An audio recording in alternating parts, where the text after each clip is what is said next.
भगवते वासुदेवाय। ओम नमो भगवते वासुदेवाय।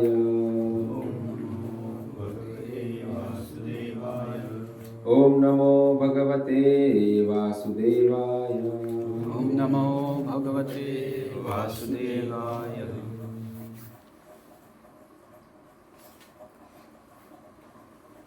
श्रीमद् भागवतम स्कंद 2 अध्याय 4 श्लोक संख्या 23 सृष्टि प्रक्रम।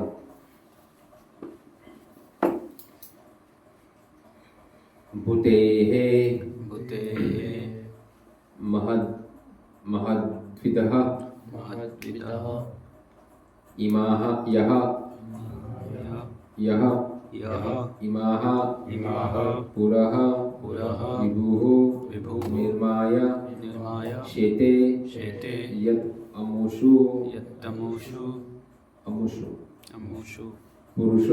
पुरुषः भुङ्क्ते गुणान्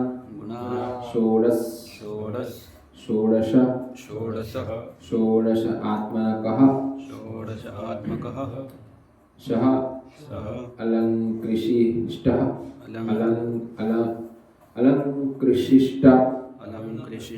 भगवान् वञ्चासि मे।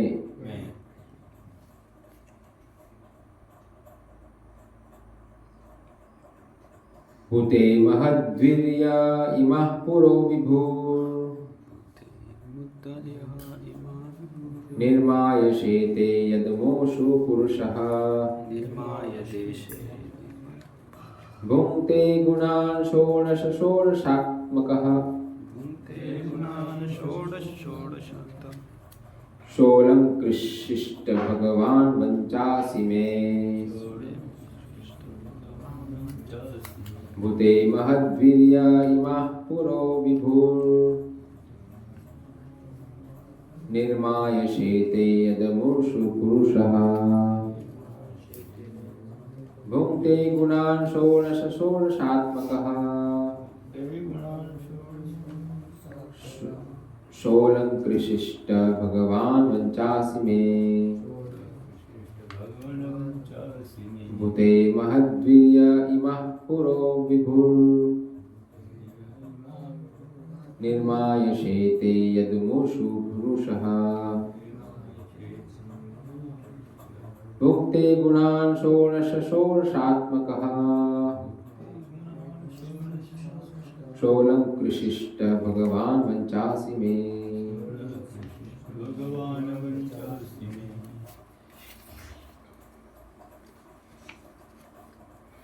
भूतेर्महद्भिर्य इमः पुरो विभुः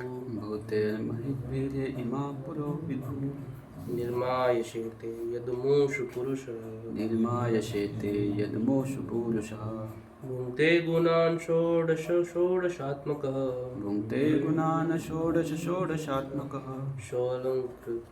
षोलङ्कृष्ट भगवान् वचांसि मे।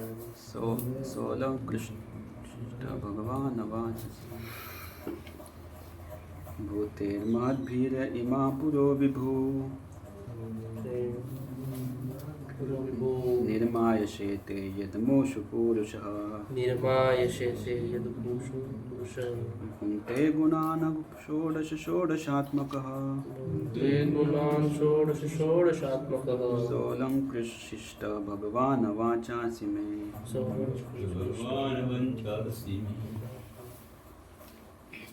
भुङ्क्तेर्महद्भिर्य इमः पुरो विभुः निर्मायशेते यदमुषु पुरुषः भुङ्क्ते गुणान् षोडशात्मकः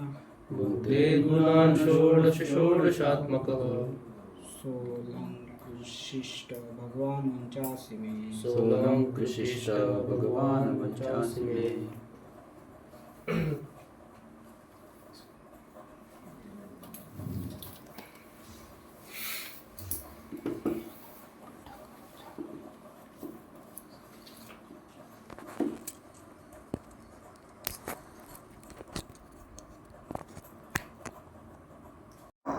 भूतेः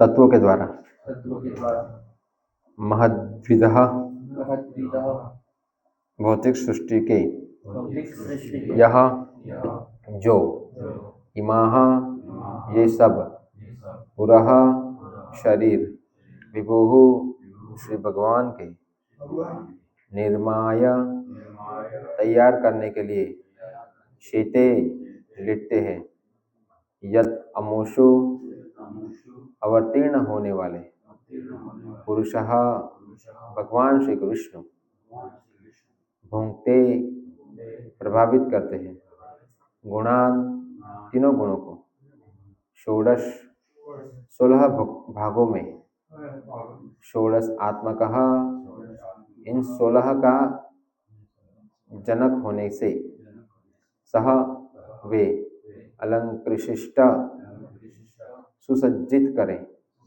भगवान श्री भगवान वंचांसी वाणी को मैं मेरी अनुवाद एवं तात्पर्य कृष्ण कृपा मूर्ति ऐसी भक्ति विधान स्वामी श्री प्रभुपाद इस्कॉन संस्थापक आचार्य के द्वारा ब्रह्मांड के अंदर लेटकर जो तत्वों से निर्मित शरीरों को प्राणमय बनाते हैं और जो अपने पुरुष अवतार में जीव को भौतिक गुणों के 16 विभागों के अधीन करते हैं जो जीव के जनक रूप हैं वे पूर्ण पुरुषोत्तम भगवान मेरे प्रवचनों को अलंकृत करने हेतु प्रसन्न हो।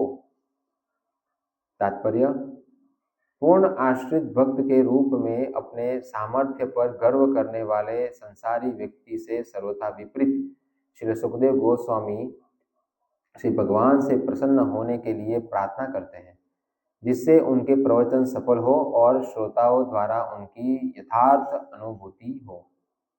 भक्त सदैव किसी भी सफलता में अपने आप को निमित्त मात्र मानता है और अपने द्वारा किए गए किसी भी कृत्य का श्रेय स्वयं लेने से इनकार करता है जबकि इस विहीन नास्तिक कार्यकलापों का सारा श्रेय स्वयं लेना चाहता है जो यह भी नहीं जानता कि परम आत्मा श्री भगवान की इच्छा के बिना एक पत्ता भी नहीं हिल सकता। अतएव श्रील सुखदेव गोस्वामी उन परमेश्वर के निर्देशानुसार आगे बढ़ना चाहते हैं जिन्होंने ब्रह्मा को वैदिक ज्ञान व्यक्त करने हेतु प्रेरणा दी। वैदिक ग्रंथों में वर्णित सत्य न तो संसारी काल्पनिक सिद्धांत है न वे कपोल कल्पित कहानियां हैं जैसा कि कम बुद्धि वाले लोग कभी कभी सोचते हैं। वैदिक सत्य वास्तविक सत्य के परिपूर्ण विवरण है जिनमें न तो त्रुटि है न भ्रम और श्री सुखदेव गोस्वामी सृष्टि संबंधी सत्यों को वास्तविक तथ्यों के रूप में प्रस्तुत करना चाहते हैं न कि दार्शनिक तर्क के किसी तत्वज्ञान के सिद्धांत के रूप में क्योंकि वे उसी प्रकार श्री भगवान के इशारे पर चलेंगे जिस प्रकार ब्रह्मा अनुप्राणित हुए थे। जैसा कि श्रीमद् भगवद गीता 15:15 में कहा गया है श्री भगवान स्वयं वेदांत ज्ञान के जनक है और वेदांत दर्शन के वास्तविक तात्पर्य को जानने वाले एकमात्र वही है। अतएव वेदों में वर्णित धर्म के सिद्धांतों से बढ़कर अन्य कोई सत्य नहीं है। ऐसा वैदिक ज्ञान या धर्म श्री सुखदेव गोस्वामी जैसे प्रामाणिक पुरुष द्वारा फैलाया जाता है क्योंकि वे भगवान के विनीत दास हैं जिन्हें बिना किसी अधिकार वाले स्वनियुक्त व्याख्याकार बनने की कोई इच्छा न थी। वैदिक ज्ञान की व्याख्या करने की यही विधि है जिसे परंपरा प्रणाली कहते हैं। बुद्धिमान व्यक्ति यह स्पष्ट रूप से देख सकता है कि चाहे कोई भी भौतिक सृष्टि चाहे अपना शरीर हो या फल या फूल हो आध्यात्मिक स्पर्श के बिना वह सुंदरता के साथ वृद्धि नहीं कर पाती। संसार का सर्वाधिक बुद्धिमान व्यक्ति या बड़ा विज्ञानी किसी भी वस्तु को तभी ढंग से प्रस्तुत कर सकता है जब उसमें जीवन हो या आध्यात्मिक स्पर्श हो। अतएव समस्त सत्यों के स्रोत सर्वोपरि आत्मा है, स्थूल पदार्थ नहीं जैसा कि भ्रमवश निपट भौतिकतावादी सोचता है। वैदिक साहित्य से हमें जानकारी मिलती है कि सर्वप्रथम श्री भगवान ने रिक्त भौतिक ब्रह्मांड में प्रवेश किया और तब सारी वस्तुएं एक एक करके विकसित हुई। इसी प्रकार श्री भगवान परमात्मा के रूप में प्रत्येक व्यक्तिगत जीव में में स्थित है, अतएव उनके द्वारा सारे कार्य अच्छे ढंग से संपन्न होते हैं। 16 प्रमुख सृजनकारी तत्व, जिनमें नाम है पृथ्वी, जल, अग्नि, वायु, आकाश तथा 11 इंद्रियां, साक्षात श्री भगवान से विकसित हुए और तब जीवों में बट गए। इस तरह भौतिक तत्वों का सृजन जीवों के भोग के लिए किया गया, अतएव समस्त भौतिक अभिव्यक्तियों के पीछे जो सुंदर व्यवस्था है वह श्री भगवान की शक्ति द्वारा संभव होती है और प्रत्येक जीव उसे ठीक से समझने हेतु भगवान से केवल प्रार्थना ही कर सकता है, क्योंकि भगवान परम चेतना है और श्री सुखदेव गोस्वामी से भिन्न है। अतएव उन्हें प्रार्थना अर्पित की जा सकती है कि श्री भगवान भौतिक सृष्टि का भोग करने में जीव की सहायता करते हैं, किंतु वे ऐसे झूठे भोग से पृथक रहते हैं। श्री सुखदेव गोस्वामी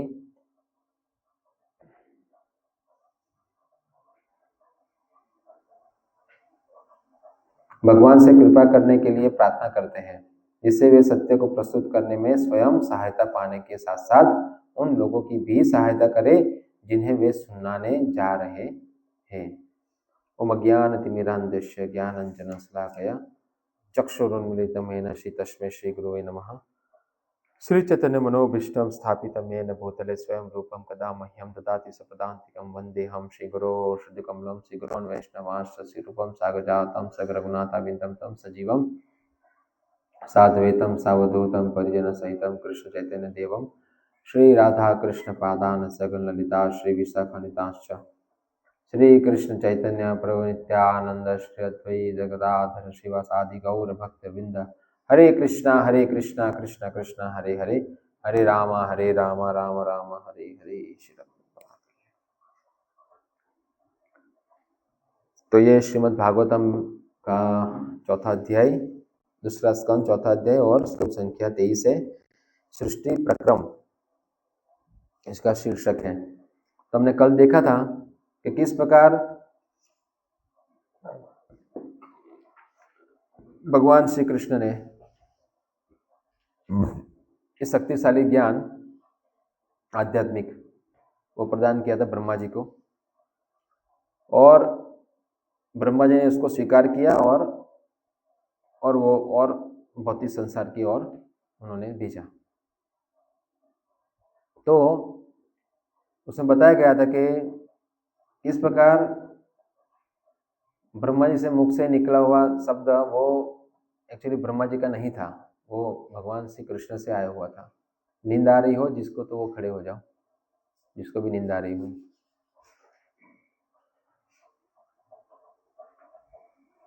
श्रवण का क्लास है, सोने का नहीं।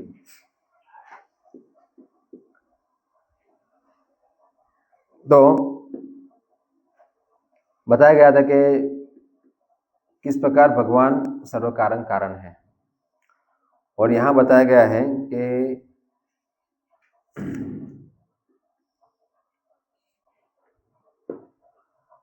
किस प्रकार भगवान, जैसे सुखदेव गोस्वामी यहाँ प्रार्थना करते हैं कि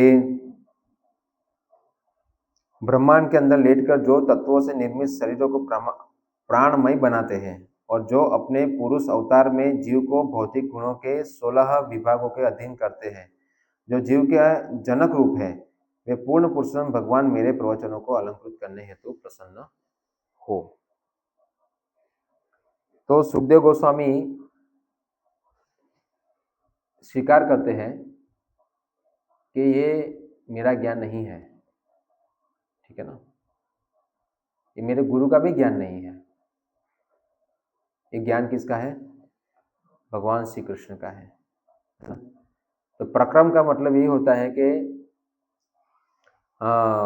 मुझे प्रदान किया गया है मेरे गुरु से, तो वो भी क्या है? निमित्त है, और मैं भी एक निमित्त हूँ, मगर भगवान श्री कृष्ण निमित्त नहीं है। तो ये एक विनम्रता है, या फिर आप इसको एटिकेट्स कह सकते हैं, हाँ, जो यहाँ इस श्लोक के अंदर पाई गई है कि सुखदेव गोस्वामी प्रवचन देने से पहले इस प्रवचन को अलंकृत कर रहे हैं। अलंकृत का मतलब जहाँ पर इस प्रकार की प्रार्थना ना हो, वो क्या है? वो अलंकृत नहीं है। समझे?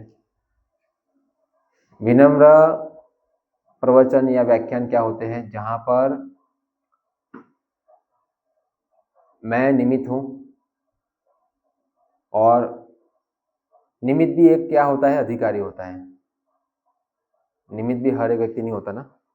निमित्त मात्र भव सव्यसाची कि अर्जुन भी एक कौन थे? अधिकारी थे, क्योंकि भगवान ने उसको अधिकार दिया। तो इस प्रकार ये भी एक अधिकार दिया जाता है, मगर वो अधिकारी को ये सोचना चाहिए कि मैं निमित्त हूं। ठीक है ना? सहायक हूं। ठीक है, मैं स्वामी नहीं हूं, मेरे द्वारा नहीं बनाया गया ये सब कुछ ज्ञान। फिलोसॉफी मेरी नहीं है, मेरी फिलोसॉफी तो भोग करने की है। क्या बद्ध जीवों की फिलोसॉफी क्या होती है? किमन्यत काम हेतुकम, ये तो काम के लिए है, सब कुछ संसार बना है। मगर ये एक प्रकार सही भी है, मगर हेतु ये नहीं है। ये सब बताया गया है कि भगवान ने सब कुछ भगवान से आया है। किस प्रकार आया है? स्टेप बाय स्टेप जो भी आया है, स्टेप बाय स्टेप, वो सब निमित्त है।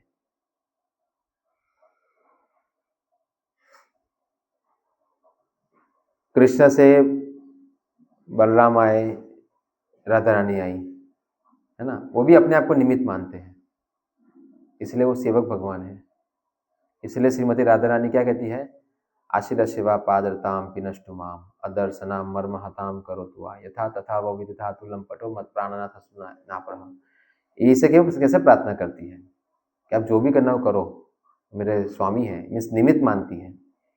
आप समझिए, उसके बाद जो भी आते हैं विष्णु नारायण, वो भी निमित्त है।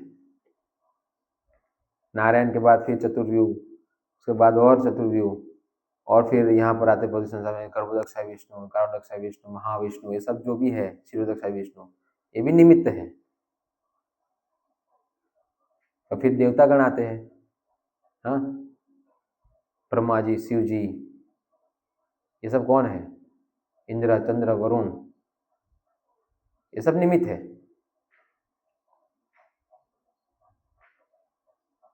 मैं कई बार हम देखते हैं उनको भी, वो भी भगवान को चैलेंज करते हैं। उसका मतलब भूल जाते हैं कि हम निमित्त हैं।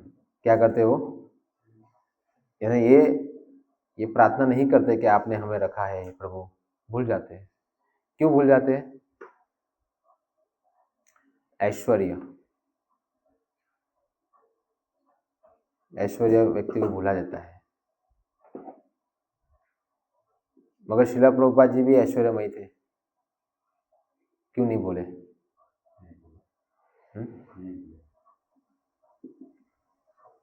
क्योंकि प्रभुपाद जी हमेशा ये स्मरण करते थे कि मैं दास हूं, मैं एक तुच्छ सेवक हूं, मेरे गुरु ने मुझे भेजा है। कभी अपने ऊपरी लोगों को भूले नहीं। जहां ऊपरी लोगों को लोग निग्लेक्ट करते हैं या फिर उनको ईर्ष्या या जो भी होता है, तो वहां पर व्यक्ति क्या हो जाता है? बलहीन हो जाता है।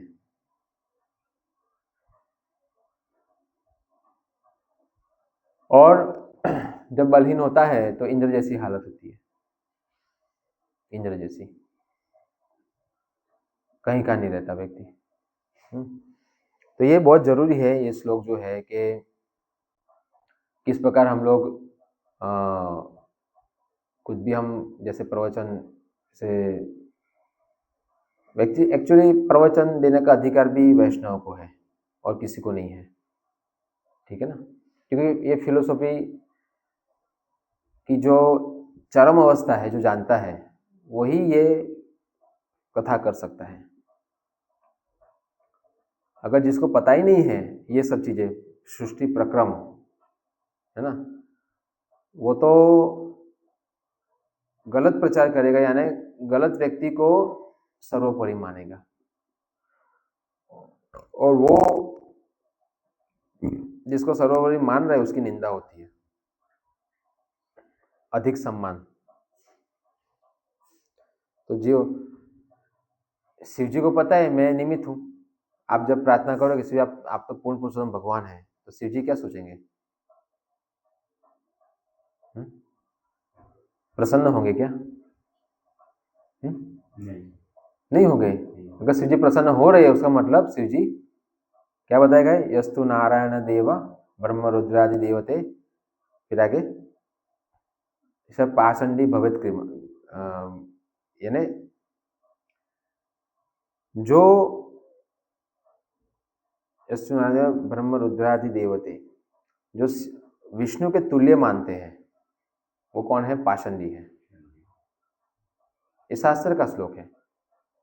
तो जब कोई विष्णु के साथ तुलना करेगा शिव जी की, तो शिव जी अपने आप को क्या समझेंगे? मेरा अपमान हो गया। क्या हो गया? यहाँ बताया गया है कि सुनने वालों को भी, बोलने वालों को लाभ होना चाहिए, सुनने वालों को भी लाभ होना चाहिए। अब जब ऐसे कथा होगी जहाँ शिव जी को बहुत बड़ा बताया जा रहा है, हाँ, दुर्गा को बहुत बड़ा बताया, गणेश जी को बहुत बड़ा बताया जा रहा है, या कृष्ण के समान है या फिर उनके ऊपर बताया जा रहा है, तो फिर ये क्या है? वो प्रसन्न नहीं। आप अगर कथा कर रहे हो प्रसन्नता के लिए, तो ये प्रसन्नता नहीं है। आपको प्रसन्न करना है उनको, तो ये बताओ कि आप उनके अधीन हो, आप दही हो। शिव जी आप दही हो, आप दूध नहीं हो। मगर उनको दूध बताना और कृष्ण को विष्णु को दही बताना, ये ऑफेंस है। इससे वो लोग प्रसन्न होते नहीं है। वो उस टाइप के देवता नहीं है जैसे इंद्र है। इंद्र खुश हो जाता है, फिर क्या होता है? फिर अपराध हो जाते हैं और फिर गिर जाता है, फिर प्रार्थना करता है, ऐसा। तो ये सृष्टि प्रकरण इसलिए बताया जा रहा है कि मत पर तरम नान्यत, मेरे समान मेरे ऊपर कोई नहीं है, है ना। सब मोती के अंदर धागा पिरोया है और मोती ही दिख रहा है, धागा दिखता नहीं है। ये सृष्टि प्रक्रम है। सब कुछ टिका हुआ दिख रहा है, मैं कोई टिकाऊ नहीं है अगर उसके पीछे कृष्ण नहीं है तो, समझे। वो कोई चीज टिकाऊ नहीं है, वो सब खत्म हो जाएगी, पूरा साम्राज्य खत्म हो जाएगा, सब कुछ खत्म हो जाएगा। अभी भक्त आए थे विदेशी, वो बता रहे थे अपनी फीलिंग कि अगर शिला प्रभुपाद जी ना होते तो रशिया खत्म, अमेरिका खत्म, लंदन, जापान, सब कुछ खत्म था। प्रभुपाद जी ने आकर बचाया। और प्रभुपाद ने कैसे बचाया? मेरे गुरु ने मुझे भेजा। मेरे गुरु को और कृष्ण को मैं कभी नहीं भूला, इसलिए मैं इतना बड़ा कार्य कर पाया। ये हमेशा ये सोचना चाहिए हम सबको। हमें जो भी चीज प्रदान की जाती है, जो भी हमारे अंदर है, वो गुण, वो अधिकारी हम नहीं है। चोर कब बनता है व्यक्ति? चोर तभी बनता है जो उसको दान में दी हुई चीज को क्या करता है, वो बेचता है। दान में दी चीज दान में देनी चाहिए। ये जो हमें मिला है वो हमें देना चाहिए, बिना फायदे के देना चाहिए। फायदे की अपेक्षा किससे रखते हैं हम लोग?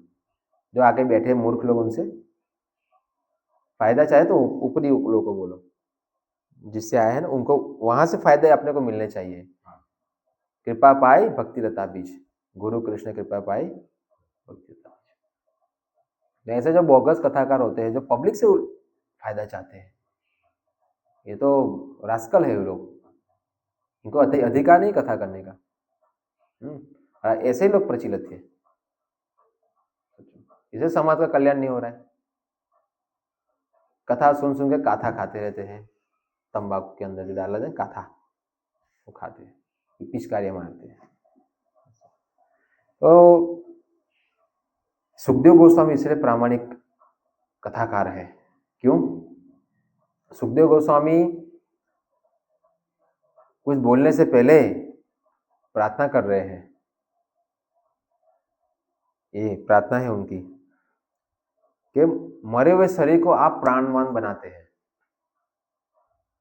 ये शरीर मरा हुआ है, आपने प्राण डाले हैं। जैसे खिलौने के अंदर सेल डालेंगे तो क्या बोलेगा, सेल निकाल दो, रुक जाएगा। तो जो भी मैं बोल रहा हूँ, जो भी मेरे अंदर कुछ चल रहा है, जो भी गुण में मैं हूं, ये सब आपका निर्माण है। इसलिए मेरे हर एक वाक्य में कृतज्ञता होनी चाहिए, विनम्रता होनी चाहिए। कैसे? क्योंकि ये आपका दिया हुआ ज्ञान है, ठीक है ना। इतना महान ज्ञान है आपने दिया है, इतना शक्तिशाली ज्ञान है, ठीक है। तो मैं, आपने मुझे अधिकारी बनाया है, तो मैं आपकी प्रसन्नता के लिए बोलूंगा। किसकी प्रसन्नता के लिए? हाँ, वो आप ही है सबके जनेता, तो ये आपको ही जाना चाहिए श्रेय, ठीक है। कोई कहेगा प्रभु जी आपने बहुत अच्छा भोजन दिया, हाँ, तो क्या सोचना चाहिए?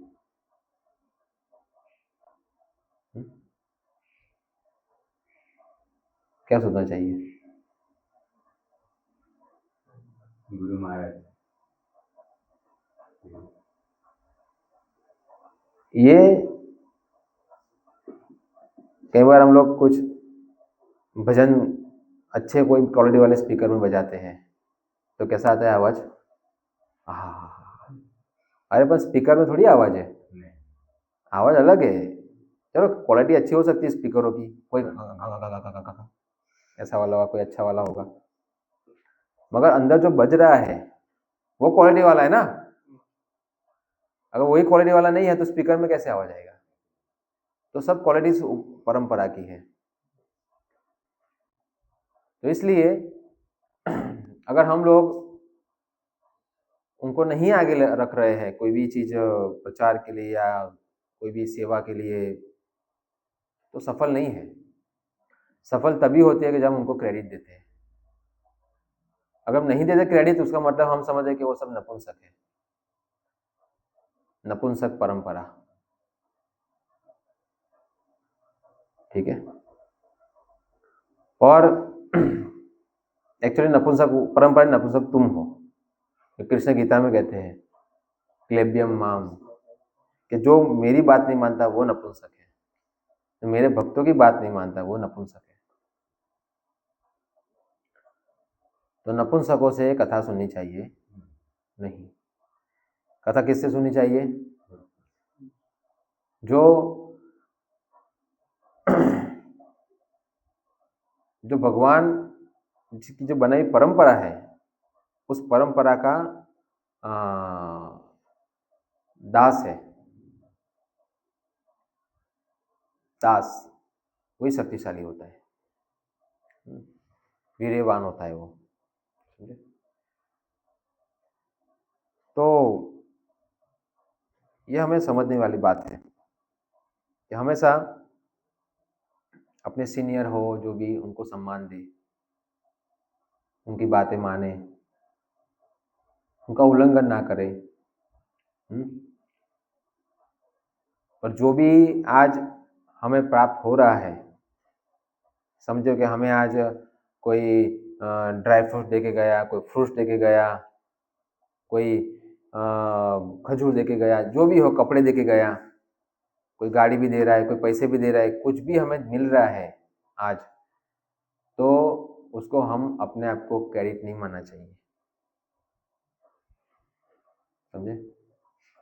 यही एक प्रक्रम है, प्रक्रम, समझे कि नहीं। जिस प्रकार हम अथॉरिटी अगर ये मानते कि गुरु की कृपा से मुझे सब कुछ मिला है, तो गुरु को अर्पण कर रहे हैं, तो जो जूनियर है उनको सोचना चाहिए कि ये हमारे लीडर है, उनकी वजह से हमें सब कुछ मिल रहा है, तो इसे हम कृतज्ञ रहते हैं, ठीक है ना। ऐसे कॉन्शियसनेस बनती है, कृष्ण भावनामृत संघ, ऐसे कॉन्शियसनेस होती है। ये कृष्ण भावना संघ कैसे होगा? जब कृष्ण को अर्पण होगा।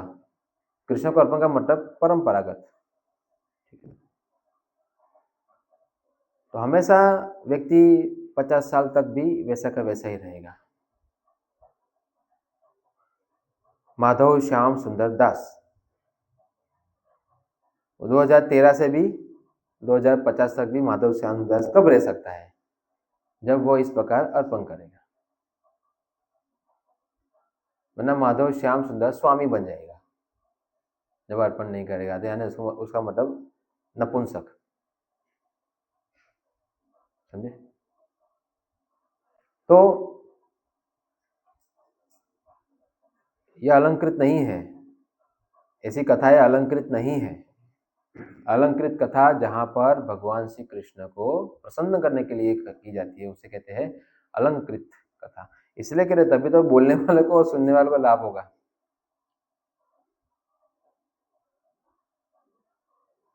हाँ, बोलने वालों को लाभ होगा, सुनने वालों को लाभ होगा। क्या सुनने वाले की इंद्रिय तृप्ति हुई बैठ के, मजा आ गया, क्या क्या नचाया, क्या चुटकुले सुनाए, मजा। और बोलने वाले क्या डोनेशन आया, दोनों ऐसे भी प्रसन्न होते हैं। मगर बोलने वाला सुनने वाला, ठीक है, सिर्फ उसकी प्रसन्नता नहीं, वो प्रसन्न कब हो सकते हैं एक्चुअली प्रसन्न? जब कृष्ण प्रसन्न हो रहे हैं, वरना ये दो की भी प्रसन्नता कोई मूल्य रखती, भौतिक प्रसन्नता है। तो इसलिए ये बहुत ही इंपॉर्टेंट श्लोक है। ये हमारे शरीर के एक एक अंग में कृष्ण का अधिकार है, हमें इसको नहीं भोग करना चाहिए, समझे। इसलिए संभोग भी शुद्ध है जब वो धर्म के विरुद्ध नहीं है, वरना वो भी अशुद्ध है।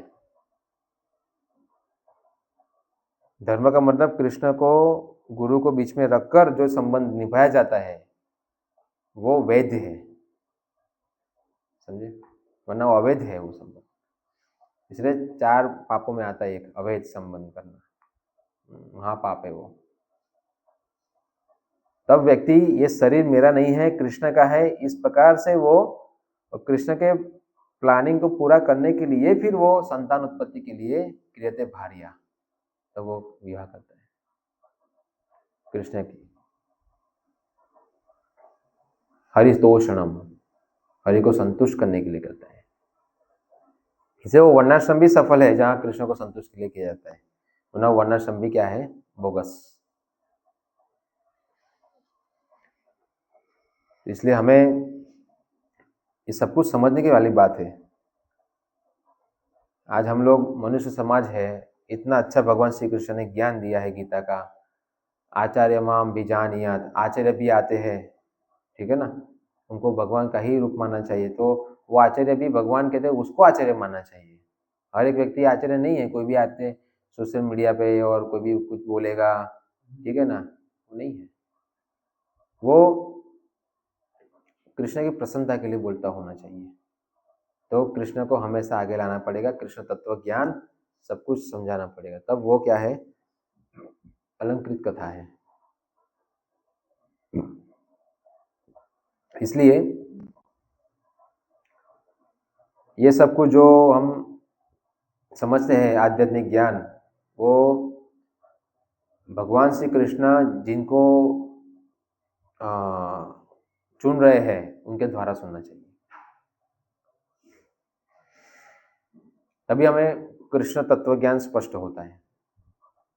जब कृष्ण का तत्व ज्ञान स्पष्ट होगा तब व्यक्ति विनम्र होता है।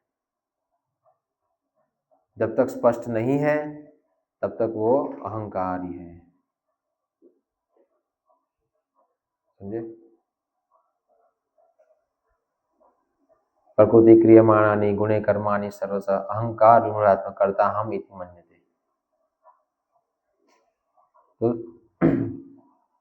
सिर्फ बोलने से नहीं, मगर उसकी क्रियाओं से भी छलकना चाहिए। कोई हो सकता है जो बोल सकता है आंखें नहीं है, किडनी नहीं है, ऐसे लोग भी वो कुछ बोल सकते हैं, बराबर बोल सकते हैं, तो राधा रानी की कृपा से सब कुछ चल रहा है, मगर उसको तत्व ज्ञान नहीं स्पष्ट है तो उसका मतलब वो अहंकारी है। जब वो ये कहता है कि आत्मा परमात्मा एक ही है, उसका मतलब अहंकारी है, उसको क्लियर नहीं है कॉन्सेप्ट।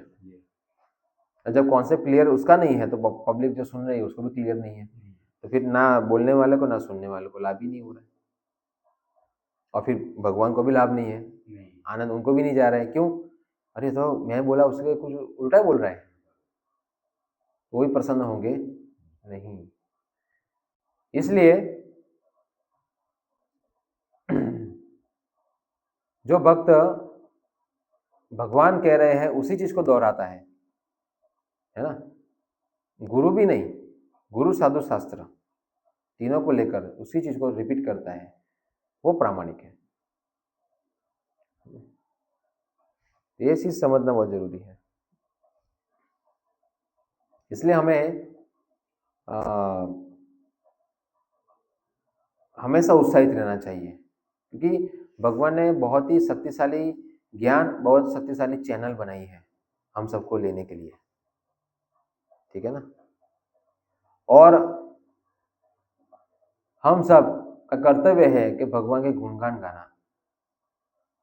ब्रह्मचर्य आश्रम, गृहस्थ आश्रम, वानप्रस्थ आश्रम या संन्यास आश्रम, जो भी आश्रम है, वो आश्रम के अंदर जो भी लोग रहने वाले हैं, उनका धर्म है, उनका कर्तव्य है कि हमेशा खुश रहना और भगवान के गुणगान गाना, समझे। अगर हम लोग वहां पर रहकर निरुत्साही बातें करते हैं या फिर पतित अवस्था या फिर मैं नहीं रह पाऊंगा, ये सब बातें जो हम करते हैं, ये एक्चुअली ये दर्शाती है कि हम लोग पूरी चैनल को नपुंसक कहते हैं, समझे। कोई शक्ति नहीं है उनके अंदर हमें बचाने की। और गुरु मुख पद्म वाक्य चित्त तय करिया है क्या, वो चित्त में एक ही है ही नहीं, तो फिर यही तो हालत होगी ना। सबसे ऊपर चित्त में उनके वाक्य होने चाहिए, मन के वाक्य नहीं है जो हमसे आ रहे हैं, उसको हटो, कोने में डालो। गुरु मुख पद्म वाक्य वही सब चीजों से बचाएगा, अनर्थों से मुक्ति करवाएगा, समझे, माया से मुक्ति करवाएगा, स्ट्रांग बनाएगा, शक्तिशाली बनाएगा। तो कई बार ऐसे आश्रम में चर्चाएं ऐसी होती रहती है, निरुत्साही वाली चर्चाएं होती रहती है, वो हम सबका अपमान कर रहे हैं, गुरु का, परंपरा का, कृष्ण का अपमान है ये, ठीक है। जब कृष्ण है, उनके भक्त है, शास्त्र है, ज्ञान है, सब कुछ अवेलेबल, तो फिर हम लोग जहाँ खाते हैं वहां पर नहीं थूकना चाहिए। हम अगर कृष्ण प्रसाद खा रहे हैं तो कृष्ण प्रसाद तो दिव्य है, कृष्ण का नाम दिव्य है, कृष्ण का ज्ञान दिव्य है, सब कुछ दिव्य है, और हम बातें करते हैं अदिव्यता की।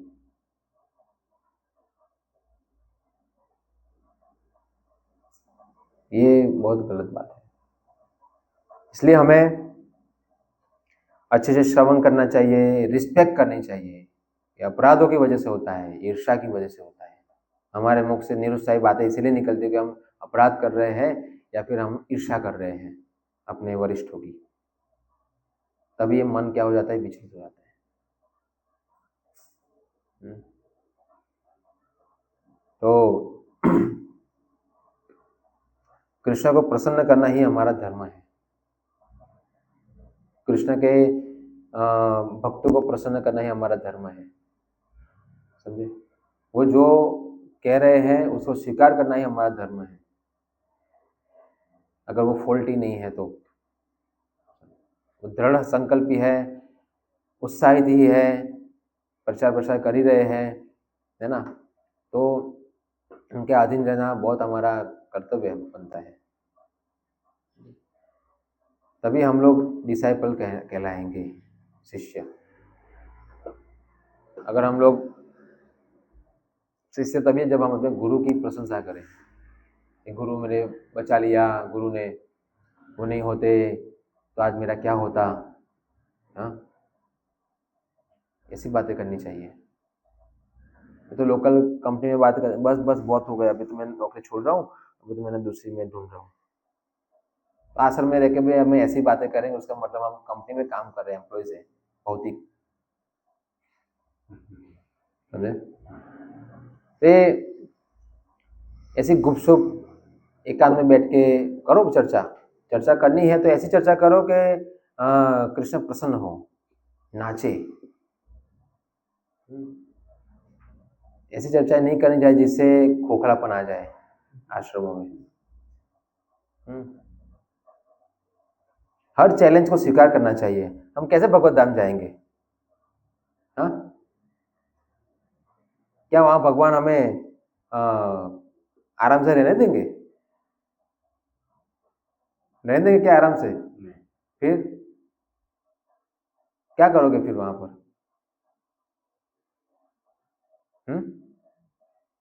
कृष्णा रस का आस्वादन करने के लिए बहुत प्रताड़ित करते हैं।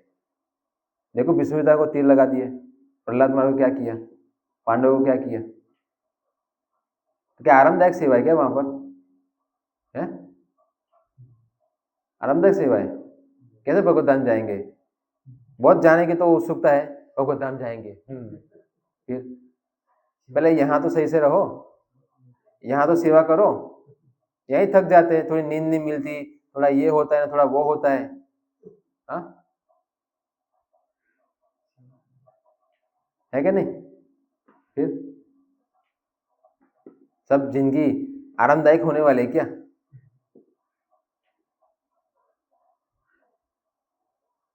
अभी तो प्लेट उठाने के लिए बहुत आगे आते हैं, फिर मल उठाना पड़ेगा तब आएगा कोई आगे?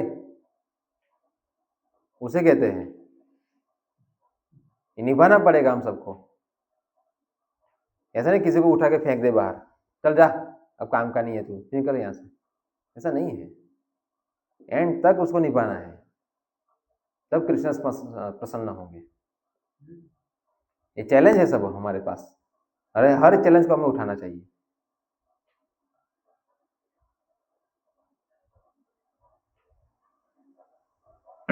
तो ये आश्रम का कर्तव्य है। फैमिली होनी चाहिए। हमारे घर में कोई फैमिली में कोई बूढ़ा हो जाए कोई, तो उसको बाहर फेंक देंगे? करेंगे नहीं। बस यहाँ ऐसा ही एक फैमिली है ये, यहाँ पर किसी को होगा, हमारी जिम्मेदारी उसको निभाना मरते दम तक। उसकी सेवा का ऋण है हमारे ऊपर।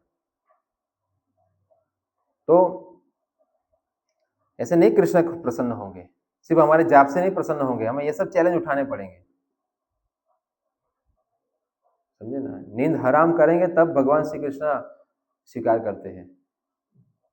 हाँ, निद्रा छाड़ी उठ जीवा, जीव जागो गौरा चांद बोले। हाँ, ऐसो आराम से भक्ति करने थोड़ी आए हम लोग आश्रम में। आश्रम का मतलब ही है कि आश्रम, श्रम होगा यहाँ पर। हाँ, बिना श्रम के आश्रम बनता ही नहीं है। मेहनत तो होगी ही होगी, और साधना भी हमें करनी पड़ेगी। समझे? साधना का मतलब सिर्फ नहीं जाप करना, साधना का मतलब गला काटना भी है। हाँ, कटवाया ना अर्जुन को साथ कृष्ण ने, ये साधना ही है। माम स्मरण युद्ध च, ये भी युद्ध है।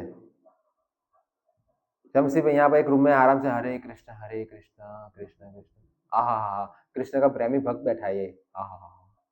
ऐसा जो संघर्ष करता है वो भक्त है कृष्ण के लिए। ऐसा नहीं कि जाप नहीं करना चाहिए, जाप करना ही चाहिए अच्छे से, मगर जब सेवा की बात है, सेवा उठो और भागो। 365 दिन ऐसा नहीं होता है ना। तो अपने आप को थोड़ा खोलना चाहिए, सहिष्णुता बनना चाहिए। सहिष्णुता के बिना आश्रम में रह ही नहीं सकते।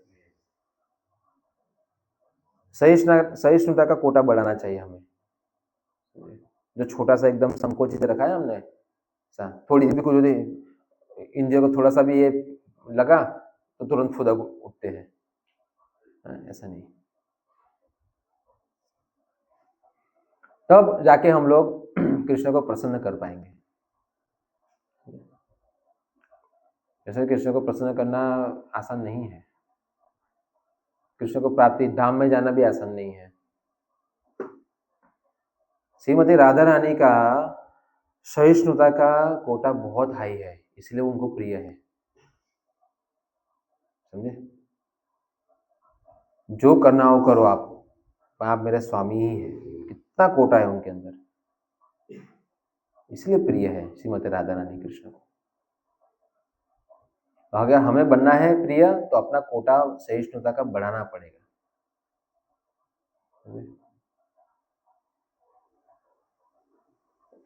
विजन रखना पड़ेगा कि मैं बहुत लोगों के लिए प्रसाद बनाऊं, करोड़ों लोगों के लिए, तब जाके 15 लोगों के लिए आराम से बनेगा। 15 लोगों के बिना 15 लोगों के लिए बना, मास लेवल पे कुकिंग करो तो वो कुक हमेशा उत्साहित रहेगा। ब्रॉड माइंड रखना पड़ेगा, थिंक ग्लोबली, एक्ट लोकली, बहुत विशाल बुद्धि रखनी पड़ेगी, समझे। एक सामान्य तरीके से चलना पड़ेगा, तब व्यक्ति नहीं थकेगा। तो अपनी शक्ति को खोलना पड़ेगा हमें। जब हम कंजूस और हम लोग इतने सेल्फिश है, स्वार्थी, अपने लिए ही करूंगा, मेरी इंद्रिय को ही तुष्ट करूंगा, नहीं। प्रभु जी ने लेक्चर में क्या कहा था वहां पर, सेवक स्वामी से ज्यादा प्रसन्न होता है, आनंदित होता है। क्यों? क्योंकि सेवा करने से आनंद आता है, सेवा लेने से इतना आनंद नहीं आता जितना करने से आनंद आता है। जैसे श्रीमती राधा रानी ज्यादा आनंदित है कृष्ण से भी, क्योंकि वो कृष्ण के लिए कर रही है। तो हम लोग भी मूर्ख है इसलिए नहीं समझते, अपने लिए सब कुछ करना चाहते हैं, ठीक है ना। मगर जितना हम लोग प्रसाद बनाए, बांटे, उसको लेने की अपेक्षा ना रखें तो बहुत आनंद आएगा। हम लोग को और कृष्ण भावना बनाए और लोगों को ज्ञान बांटे तो और आनंद आएगा। मगर आनंद क्यों नहीं आ रहा है? कारण यही है कि हम लोग नहीं समझ पा रहे कि हम लोग किस लिए यहाँ पर पड़े हुए हैं, किस लिए यहाँ पर आए हैं, इसका पर्पस क्या है आने का आश्रम में। आश्रम का पर्पस यही है कि पहले तो तपस्या करना, सहिष्णु बनना, कृष्ण को प्रसन्न करना, गुरु और कृष्ण को, उसके लिए हम लोग यहाँ पर आए हैं। यहाँ पर हम लोग अपनी ही लाइफस्टाइल यहाँ पर करने के लिए थोड़ी आए हैं, कुछ तो अलग होना चाहिए, तभी तो उसका मतलब रहता है। वरना होटल और आश्रम, ठीक है ना, इसको आश्रम कहते हैं, उसको होटल कहते हैं। क्यों? क्योंकि होटल में अलग होता है, आश्रम में अलग होता है। आप आश्रम को होटल समझ दो या होटल को आश्रम समझ दो, ये गलत बात है। तो ये सब हमें ये श्लोक से समझ में आता है कि किस प्रकार हम लोग विनम्र हो। ये देखो, सुखदेव गोस्वामी बोलने से पहले कृष्ण को प्रसन्न कर रहे हैं स्तुतियों के द्वारा कि मैं आपका ज्ञान दे रहा हूँ, मगर ये सब आपसे आया है, मेरा नहीं है ना। तब वो प्रवचन अलंकृत बनता है, क्योंकि ये कृष्ण कॉन्शियस है, कृष्ण प्रसन्न है, कृष्ण है यहाँ पर। ये सब निरुत्साही वाली बातें या जो भी है हम लोग सोच रहे हैं, ये इसका मतलब हमारा दिमाग ठिकाने नहीं है। हम खाते अच्छा है मगर सही जगह जा ही नहीं रहा है, ऐसा हो रहा है सब।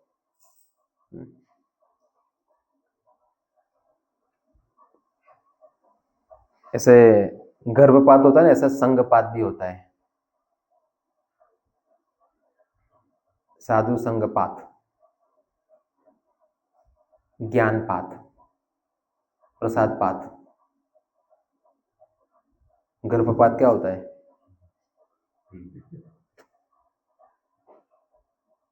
फैल गया ना, ऐसा हम सब कुछ है। हाँ, तो ऐसा हमारा सब गिर रहा है।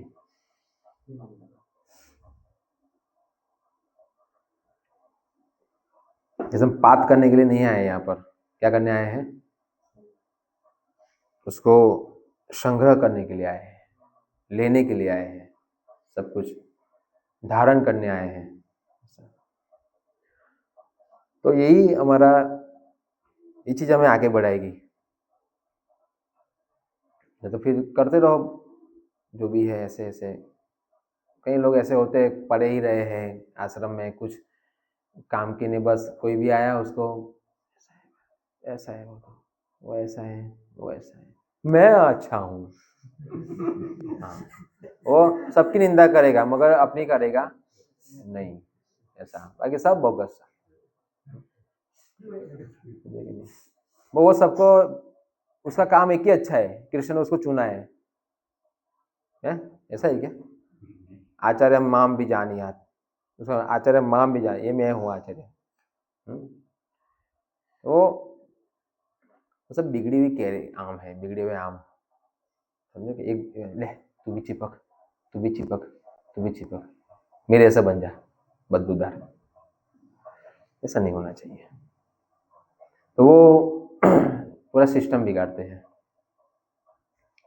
हमें शक्तिशाली लोगों को देखना चाहिए। आश्रमों के अंदर शक्तिशाली लोगों को देखोगे, जो शक्ति के साथ सेवा कर रहा है उसको देखो, समझे ना? जो व्यक्ति कोई कुछ कर रहा है, सेवा अच्छे से कर रहा है, पूरा समर्पित होकर, और उसके अंदर से आपको दिखाना है वो तो ऐसे कान भरूल रहे अपने। राम भगवान में एक दोष भी नहीं, और राम तो ऐसा है ना वैसा है, तो हड़प रहेगा नहीं, वो सब तुम्हारे बच्चे को अधिकार नहीं मिल रहा है, कैसा अंदर डाल दिया। और फिर भगवान रामचंद्र को जाना पड़ा वनवास।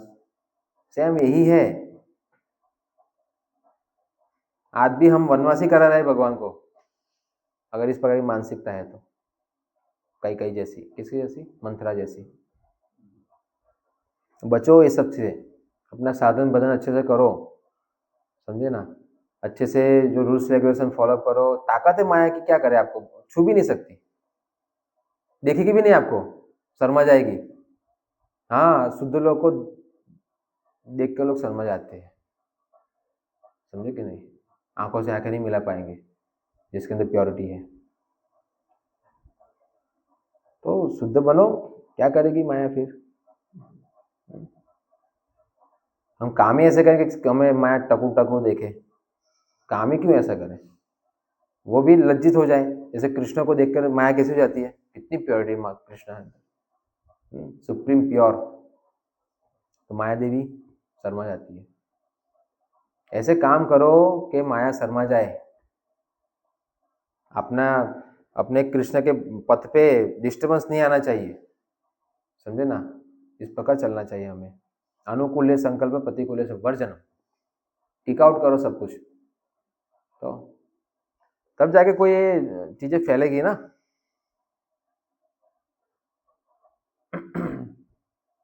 तो शक्तिशाली बनो सभी लोग, क्योंकि बहुत इंपॉर्टेंट चीजें हैं, ये चीज फैलाना बहुत जरूरी है।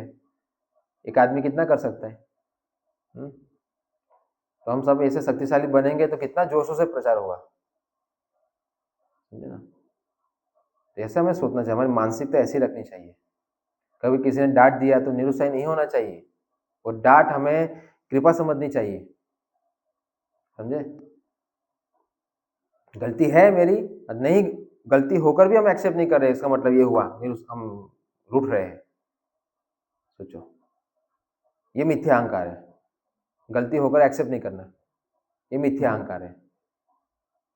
और अपना पतन का काम दूसरा कोई नहीं, हम खुद ही है, क्योंकि हम मिथ्या अहंकारी है। ऐसा हम नहीं समझ रहे, सत्य जो कोई व्यक्ति बोल रहा है उसको स्वीकार नहीं कर रहे हैं, ये हम मिथ्या अहंकारी है, और यही हमें डूबो देता है, मिथ्या अहंकार हमारा खुद का ही। तो सुखदेव गोस्वामी कहते हैं कि भाई ऐसी प्रार्थना करो, कोई भी सेवा करो, प्रार्थना करो भगवान से कि कोई भी सेवा हमें दी जाए तो प्रार्थना करो भगवान से कि हे प्रभु, मुझे जो दी गई है मैं बहुत अच्छे से करूँ और प्रसन्न रखूँ उनको, मेरी सेवा के द्वारा। अगर हम लोग ये नहीं सोचेंगे तो हम उसका मतलब ये हुआ ये भार बन गया हमारे ऊपर, और जैसे जैसे हम करने खाते कर देंगे, बाकी कोई इसमें रुचि नहीं है, समझे? तो इससे कभी ऊपर उठेंगे नहीं। जिन जिन लोगों को अच्छी जिम्मेदारी सेवा मिली है उन लोगों ने बहुत गंभीरता से सेवा की है भूतकाल में, तब जाके इस पोजीशन पे है। और गुरु के द्वारा दी जाती है, उसका मतलब कि वो उनको अंदर से है कि ये कर सकता है, तब मिलती है। तो हमें ऐसा हृदय जीतने का काम करना चाहिए। सुखदेव गोस्वामी आज वहां पर है बैठे, कितने अपने आप को ऐसा नहीं मान रहे थे कि देखो संसार को ज्ञान देने वाला हूं मैं, ऐसा नहीं है। वो समझ रहे कि मैं एक तुच्छ जीव हूँ, मैं क्या बोल सकता हूँ। कृष्णा क्या है वो, मुखम करोति वांचालम, है ना? हाँ, फिर आगे वंदे परमानंद। तो कृष्ण कृपा हो तो कोई कुछ बोल सकता, मूंगा बोल सकता है, मूंगे ही है ना हम लोग। संसार से क्या कर रहे हैं, पूरे इतने जन्मों से हम लोग कृष्ण बोलते हैं क्या? हाँ, कोई मेंढक का आवाज निकल रहा है, कोई भैंस का निकल, गधे का निकल रहा है, मनुष्य में आके हिप्पी फूरे कर रहा है। तो मूंगे ही तो है हम लोग कि मुंह से कृष्ण का नाम जिसके लिए मिला है बोल ही नहीं रहे। ठीक है, तो मुकुट करती वाणी, हम सब मूंगे हैं। अभी हमसे बुलवा दिया चैतन्य महाप्रभु ने, श्रील प्रभुपाद जी ने, हरे कृष्ण। इनकी कृपा है भगवान की। तो कोई भी चीज को इंडिपेंडेंट स्वतंत्र नहीं रखना चाहिए। बुद्धि को भी स्वतंत्र मत रखो, क्योंकि बुद्धि मेरी नहीं है, कृष्ण की है। ये नाक भी कृष्ण का है, आंखें भी कृष्ण के, कान भी कृष्ण का है। इसलिए हर एक चीज को कृष्ण की समझ के मेरे कोई इसके ऊपर यानी अधिकार नहीं है। कृष्ण का है तो कृष्ण की सेवा में लगाना है, बस यही बात है। तो सब कुछ एलिमेंट्स सब कुछ कृष्ण से आए हैं। मेरा कोई इसमें अधिकार नहीं है। अगर हम कुछ अलग सोच रहे हैं उसका मतलब हम लोग गद्दार हैं, हम चोर हैं, हम मिसयूज कर रहे हैं भगवान की दी हुई चीज का। बुद्धि का सोच, मैं प्लानिंग करूं कृष्ण के लिए क्या अच्छा कर सकता हूं, भक्तों के लिए क्या अच्छा कर सकता हूं, ये सोचना चाहिए दिन में। मैं कैसे कोई भक्त को प्रसन्न करूं जो मेरे लिए प्रार्थना करे, मेरा कल्याण हो जाए। कभी हम यही सोच, बल्कि उसको परेशान करने का काम है हमारा। तो थका दो उसको, ये भी हरामी छोड़ के चला जाए, ऐसा काम हमारा होता है यहाँ से। मैं तो जाने वाला हूं, ये भी चला जाए, इसका ही पतन हो जाए। हमारे ऐसे प्लानिंग रहते हैं, समझे? सब खत्म हो जाए, श्रील प्रभुपाद का सब खत्म हो जाए मोमेंट, ये हमारे प्लान है। तो ऐसे कृपा करके नहीं करना चाहिए। अच्छे से मौका मिला है भगवान की सेवा उनको प्रसन्न करने का, तो उसको यूज करो। अपनी प्रसन्नता में मत डूबे रहो। कुछ नहीं, हम प्रसन्न नहीं होने वाले, कभी भी कभी नहीं होंगे हम प्रसन्न। संभव ही नहीं है, संसार में संभव ही नहीं हम खुद प्रसन्न हो। कृष्ण को प्रसन्न करोगे तो प्रसन्नता मिलेगी, वरना नहीं मिलेगी। ये नियम है यहाँ का। कृष्ण इसलिए तो कहते हैं मेरे मन में लगाओ, क्योंकि वो भगवान कहते हैं मेरे बिना तुम प्रसन्न नहीं होंगे। इसलिए यहाँ प्रचार करने आते हैं और हम अपना प्रचार कर रहे हैं।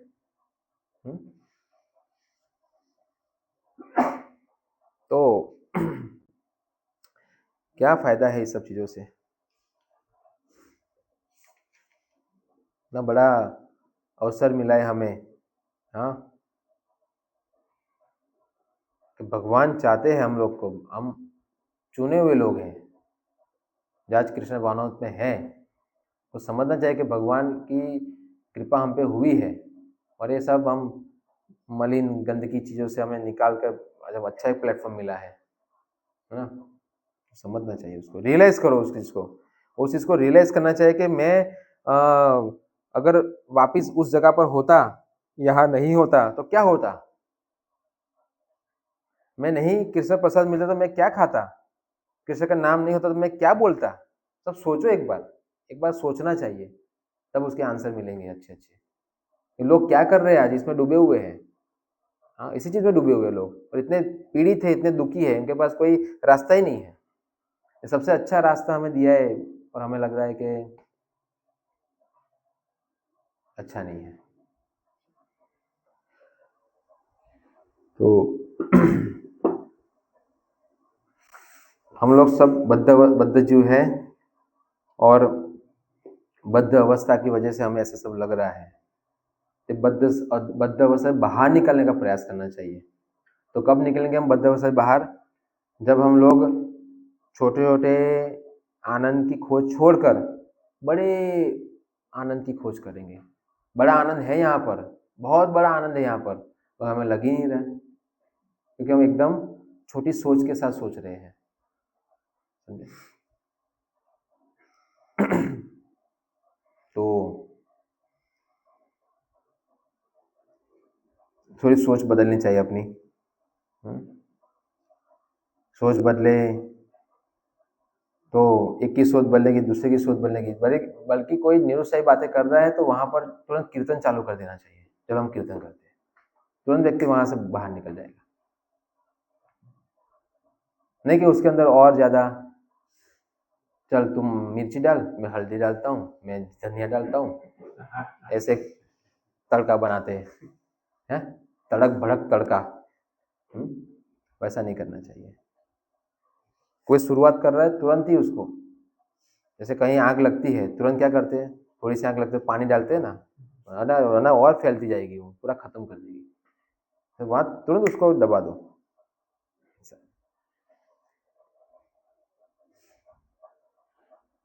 Very dangerous.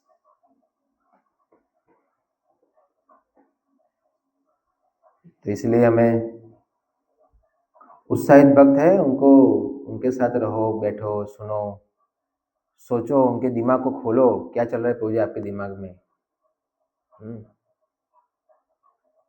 तो पता चलेगा उनके दिमाग के अंदर खुद की नहीं मगर भगवान की सेवा, गुरु की सेवा की चिंता है। उस चिंताओं को लेना चाहिए। चलो मैं क्या हेल्प करूं, बताइए आप, मैं क्या आपको लिए कर सकता हूं, अच्छा बताइए, क्या आपका बर्डन थोड़ा कम कर सकता हूं, इतना चाहिए सर। तब ऐसे भक्तों से मूवमेंट आगे बढ़ता है। जो हेल्प मूड में आता है, मदद की विचार से आता है, तब ये मूवमेंट और आगे बढ़ता है। जिम्मेदारी देते हैं, वो निभाता है, तब चिंता नहीं रहती। हाँ, ऐसे निरुत्साही लोगों को जिम्मेदारी दे देंगे, टेंशन बढ़ जाएगा। तो जब तक हम लोग जिम्मेदारी है, हम लोग आज उत्साहित नहीं है, तो कृपा करके ऐसी सेवाएं भी मांगनी भी नहीं चाहिए, गड़बड़ी कर देंगे हम लोग।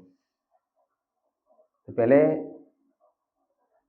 जो सेवा दे रहे हैं उनके प्रति हम लोग पहले एकदम प्रामाणिक और एकदम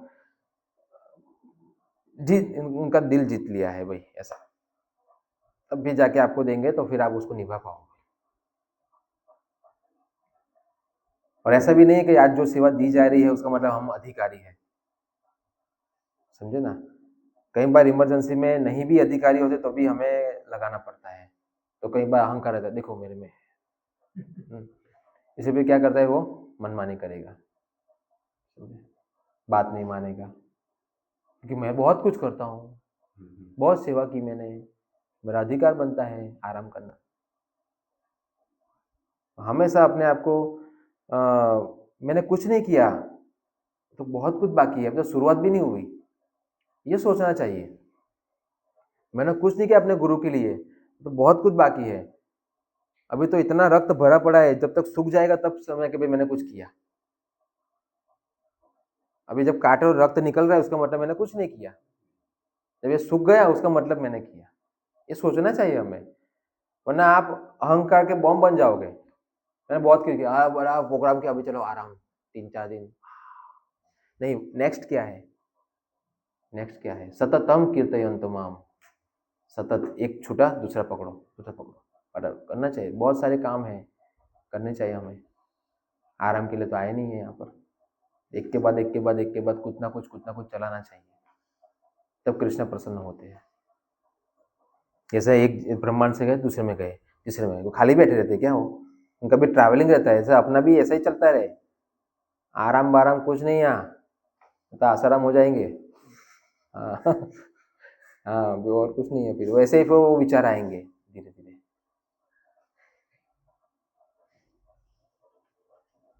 तो बस ऐसी प्रार्थना करो, सुखदेव गोस्वामी से प्रेरणा लेनी चाहिए हमें इसके विषय में।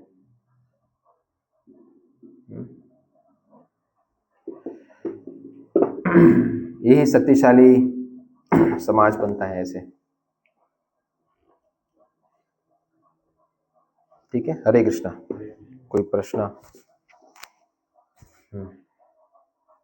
प्रभु जी पहले बता रहे कि सुखदेव गोस्वामी और कुमारगंज थे वो निर्विशेष निर्विशेष थे। तो सुखदेव गोस्वामी को तो यानी पहले से वो जब गर्भ में थे तब से व्यासदेव ने तो उनको यानी भागवत में पढ़ा दिया, तो निर्विशेष वाले कैसे हो गए? नहीं, ऐसा नहीं होता है कि उस समय गर्भ में था तो पूरा कॉन्सेप्ट क्लियर ही हो गया, है ना। एक्चुअली ब्रह्मवादी भी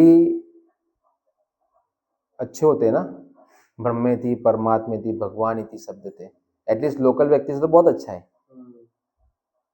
समझे कि नहीं।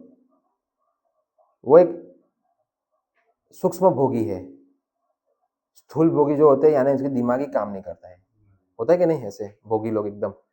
एटलीस्ट ये एक अवस्था में तो है, ब्रह्मेति परमात्मेति भगवान, ये 30 में से एक तो है ना, रियलाइज पर्सन है वो, रियलाइज पर्सन है वो, आत्मा साक्षात्कार पूर्ण नहीं से मगर है, समझे। तो वैसा था उनको, मगर ये बताया गया कि भाई एक स्पिरिचुअल मास्टर भी होना चाहिए, यानी है माँ तो है, वो भी है, मगर बाहर आकर भी उन्होंने एक साक्षात एक, समझे कि नहीं, ऐसा ये बताने के लिए कि प्रत्यक्ष भी होना चाहिए। तो कई लोग नहीं कहते अंदर ढूंढो अंदर ढूंढो, तो लोग ये चालू कर देंगे मूवमेंट अंदर ढूंढने वाला। तो ये बताया पृथ्वी में आके भी उन्होंने सुना उनसे, है ना, वापिस भागवतम सुनी ना वेद व्यास से, फिर उन्होंने जाके वहां पर कही ये, तो एक बताने के लिए सिस्टम। फिर कैसे गुरु मिसकंसेप्शन दूर करता है, तो वो उनके दूर किए वेद व्यास द्वारा, नारद मुनि भी थे, है ना। तो ऐसा, तो ऐसे गुरु मिसकंसेप्शन दूर करते हैं, यानी ऐसा नहीं कि जो जन्मा है वो ज्ञानी है, बहुत मिसकंसेप्शन हो सकते हैं, तो प्रत्यक्ष गुरु होना चाहिए जो इनसे चर्चा हो, और फिर एक लेवल तक ठीक है, नहीं पर ज्ञान तो चाहिए। अभी प्रहलाद महाराज नारद मुनि से सुना, बाहर आए तो फिर और संगति की ना उनसे, छोड़ तो नहीं दिया। एक बार ये आपने प्योरिटी के बारे में बोला, तो हम अपनी प्योरिटी डेवलप कैसे कर सकते हैं? अपनी प्योरिटी की, अपना अस्तित्व समझकर, अपने अस्तित्व के बारे में जानना।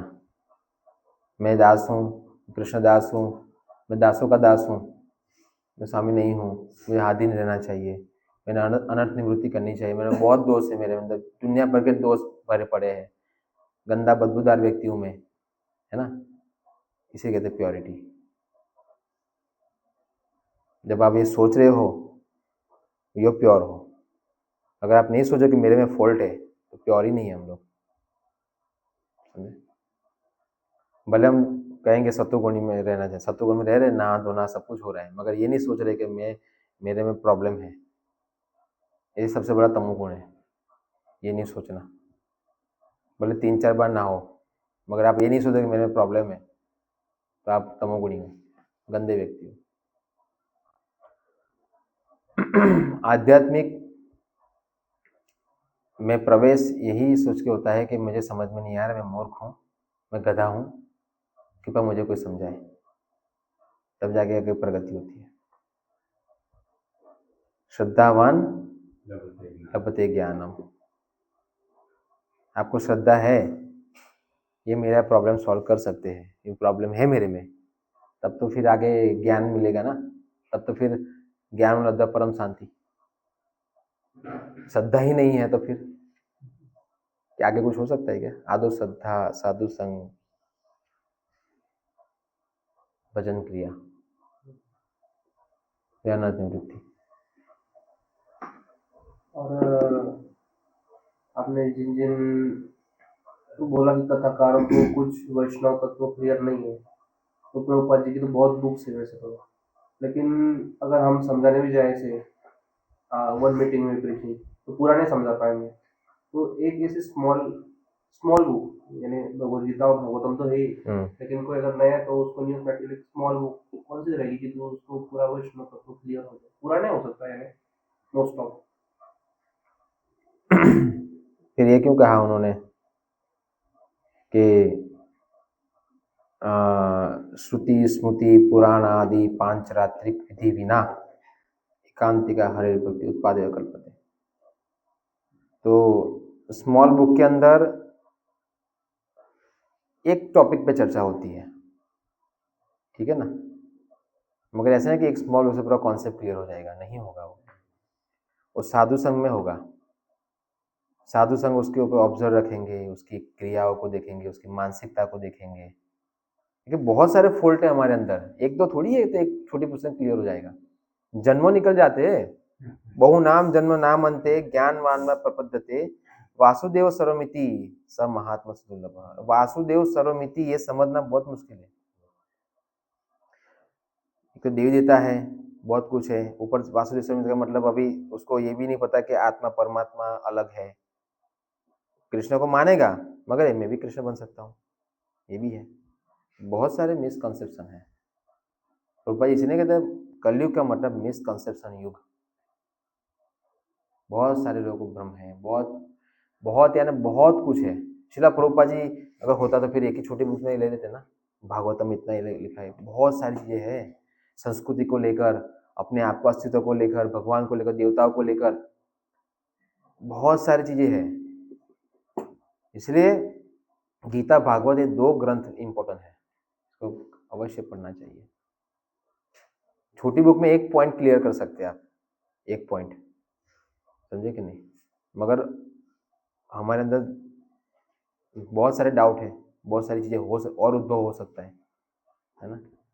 इसलिए रेगुलर भक्तों का संग करके ये सब चीजें चर्चाओं से इससे क्लियर होता है।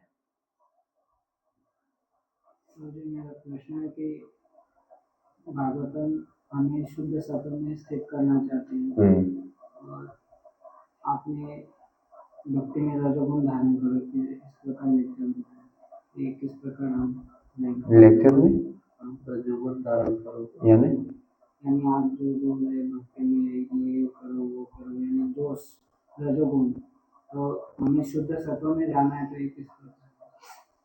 रजोगुण का मतलब क्या बोला मैंने? रजोगुण का प्रतीक है ना। मंदिर तोड़ना थोड़ी बोल रहा, बनाने के बोला ना। प्रभु ने क्या बोला? आश्रम कार्य। मैंने क्या है रजोगुण वाला क्या बोला मैंने? मतलब कार्य का रजोगुण वाला। कौन सा कार्य? उत्साही।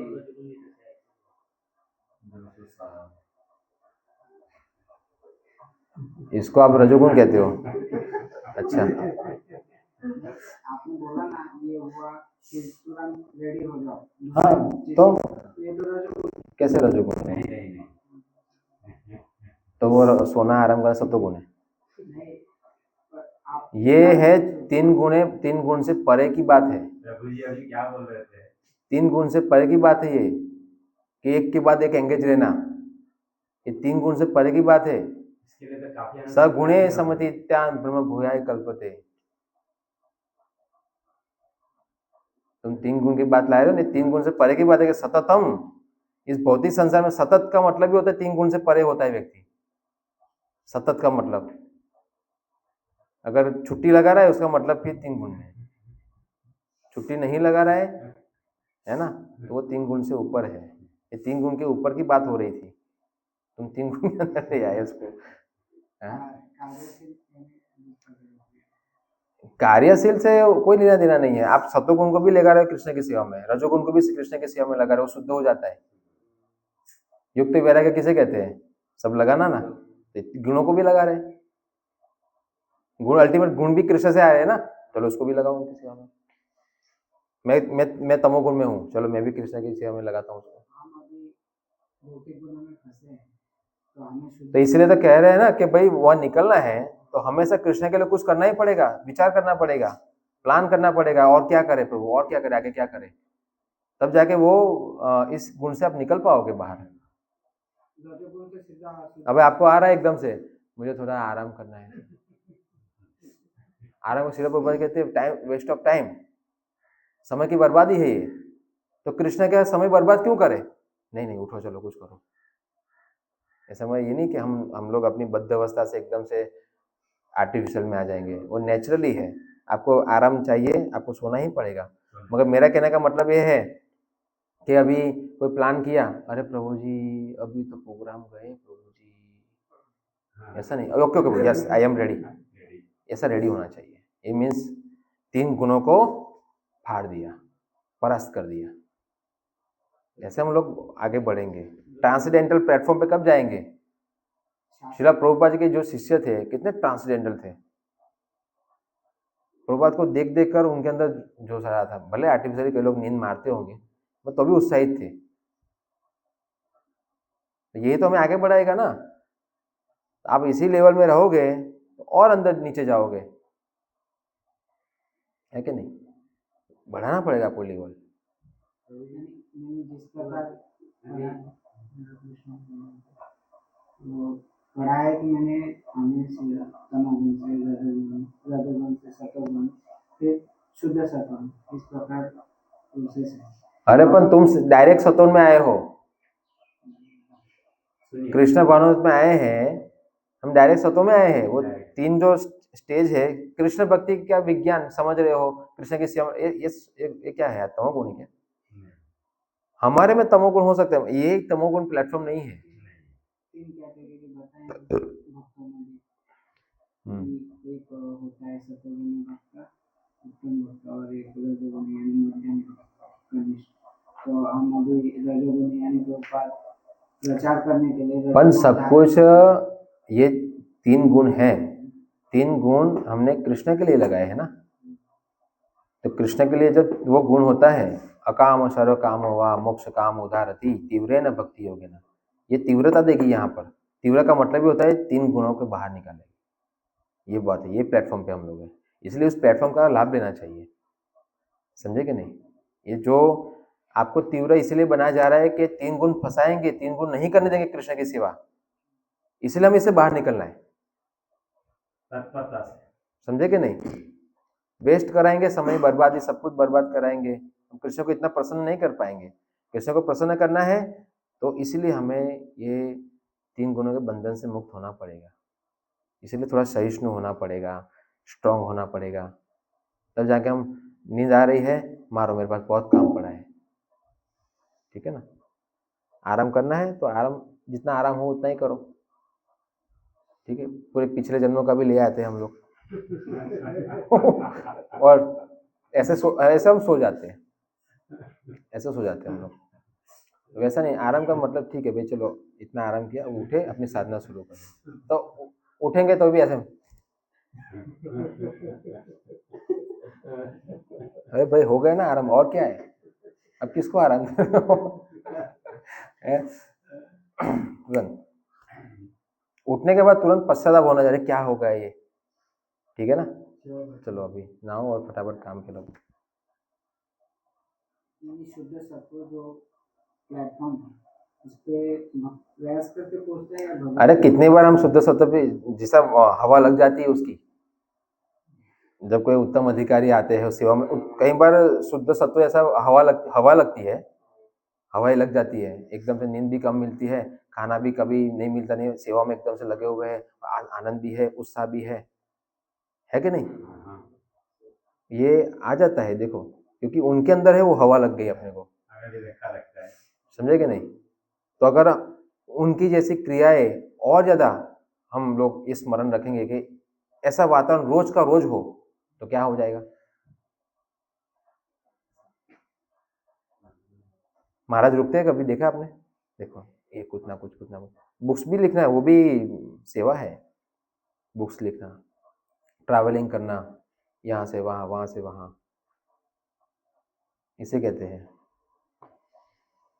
और ये इसे डरना नहीं चाहिए, होना चाहिए ऐसा।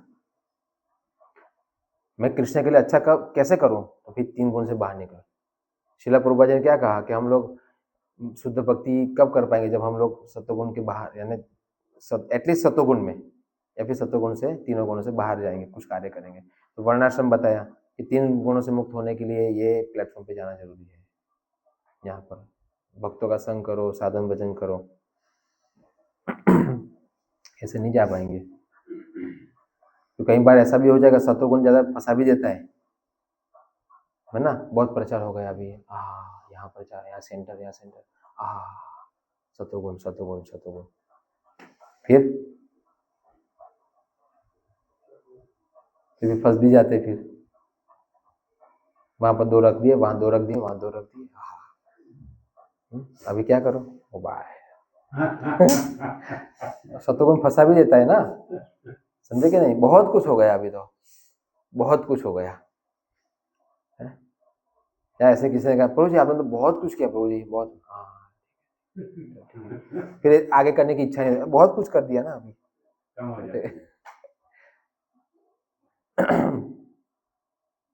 तो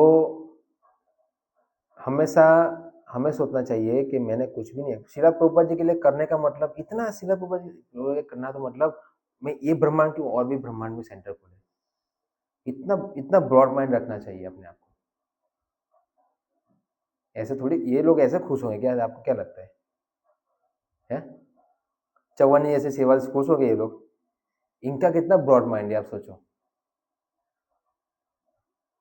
प्रभुपाद जी का कितना ब्रॉड माइंड होगा, आप सोचो।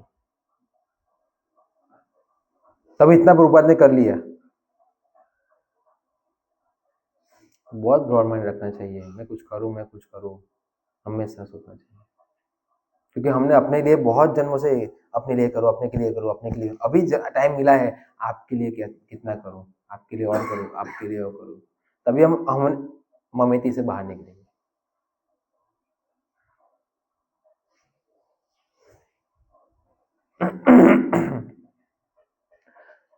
तीव्रता से तीव्रता आती है, समझे कि नहीं? तीव्र हो तो और भी तीव्र लोग बनेंगे। कोई बने ना मरे, हम तो तीव्रता से मरेंगे। कोई भी उदाहरण हमारा देगा, बहुत प्रभु जी सेवा करते थे, एकदम स्ट्रांग, कोई तो देगा क्या उदाहरण जैसा हम दे रहे हैं अभी? इतना तो करके जाए, चलो और कोई ज्यादा ना करे, अपने आप को तो तीव्र बना के जाए, अपना कोई गलत उदाहरण तो ना दे। देखो पतंग का उदाहरण, सुदर्शन दास, कोई ऐसे उदाहरण तो ना दे है।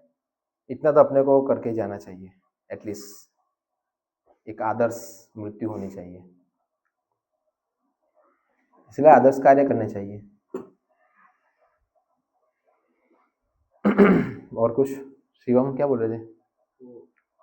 अभी रजोगुण, तमोगुण और सतोगुण, इसमें तो हम रहते ही अभी वर्तमान में शुद्ध अवस्था में रहते, और अभी सेवा कर रहे हैं या अच्छी सेवा, जैसे पुजारी सेवा या कुकिंग सेवा, जो भगवान की नहीं, तो उसमें अगर हमें कम नींद मिली और नींद आ रही है तो करना चाहिए कि अभी नहीं चाहिए? नहीं, वो तो उत्साह के ऊपर डिपेंड करता है।